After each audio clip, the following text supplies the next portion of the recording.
Enchanted Old Dog Chronicles, Unbelievable Tale of Wisdom and Retribution. Once upon a time, there was a saying in the local folklore that went, "Chickens don't live past 6, and dogs don't live past 8. This phrase was also mentioned in an ancient text from the Western Han Dynasty, implying that chickens shouldn't raise more than 6 chicks, and dogs shouldn't be kept for more than 8 years. After this specified time frame, chickens and dogs would become restless. They would spend their days observing human actions, gradually understanding human nature. With time, they could comprehend human speech, mimic human behaviors, and even engage in some inexplicable actions. In other words, they would become enlightened beings. Today we are going to delve into the story of an old dog that attained enlightenment over 30 years ago.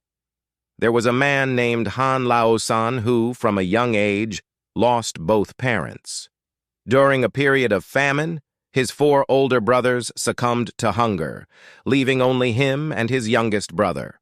Once his youngest brother got married and established his own household, Han Lao-san found himself alone.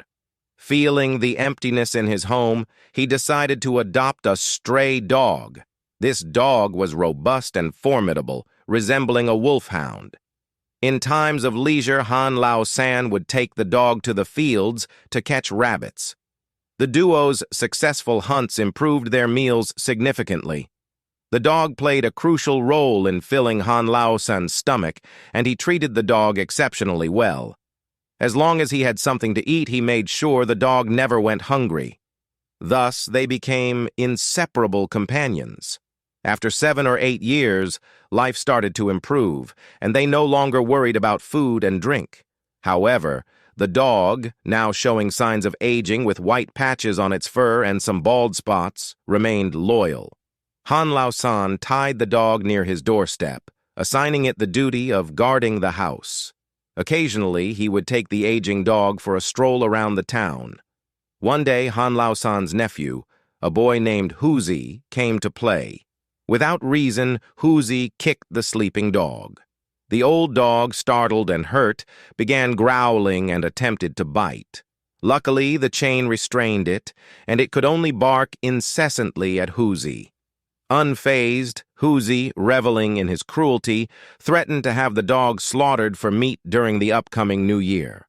The dog, seemingly unaffected, retreated to its shelter after Huzi's words. From that day onward, whenever Huzi visited, he would taunt the dog, promising to have it killed for a New Year's feast.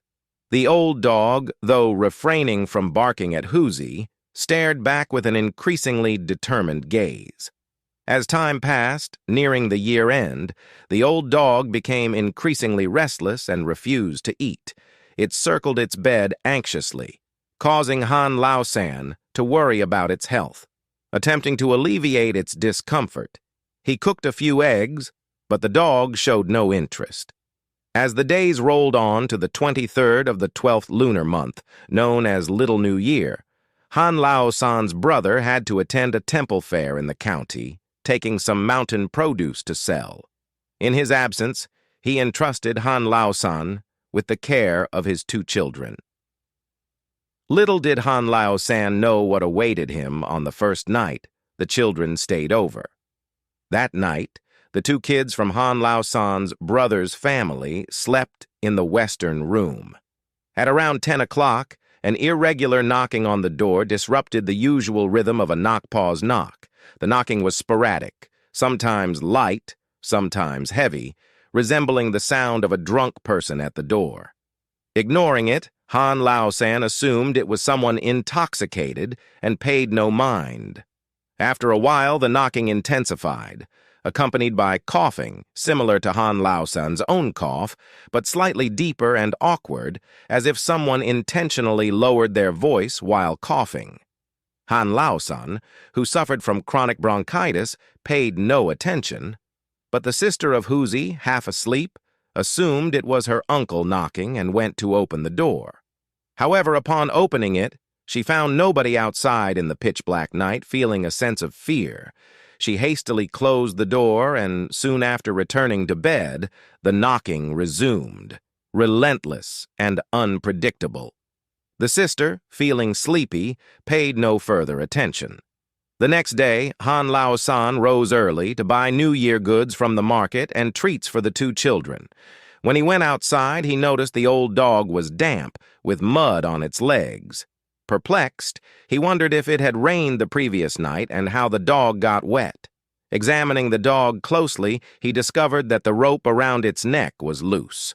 He thought the dog might have escaped during the night, but instead of investigating further, he wiped the water off its body with a cloth to prevent it from catching a cold. While wiping the dog, Han Lao-san sensed something amiss. The dog held its tail between its legs, avoiding eye contact like a guilty child. This puzzled him, and he wondered what had happened to the dog overnight. Eventually, the old dog, teary-eyed, managed to convey that Huzi was missing. Shocked, Han Lao-san comforted the dog and learned from Huzi's sister about the strange events of the previous night. Unable to comprehend the bizarre circumstances, Han Lao-san, in a fit of rage and sorrow, took a walk around the village to search for Huzi. The villagers joined the search, but it wasn't until the afternoon that Huzi's lifeless body was discovered by the river. The boy lay alone in the cold water, lifeless and solitary. Overwhelmed with grief, Han Lao-san carried the boy home, stumbling and broken. Later, some villagers discovered the dog's footprints near the riverbank and informed Han Lao-san. Reflecting on the dog's unusual behavior the night before and its damp condition, Han Lao-san realized that the dog, in its own way, had avenged Huzi. Despite the shock and disbelief fueled by anger, Han Lao-san, unable to contain his emotions, resorted to beating the old dog to death. The dog's cries echoed tragically, yet it never once bit Han Lao-san. The villagers concluded that Han Lao-san's dog had become enchanted. Animals, despite their ability to mimic human actions, remained creatures without understanding of human hearts, incapable of discerning the truth in words. The tale of Huzi's proclamation to feast on dog meat unwittingly led to tragedy, an unforeseen consequence of harboring ill intentions towards a creature believed to have transcended the ordinary.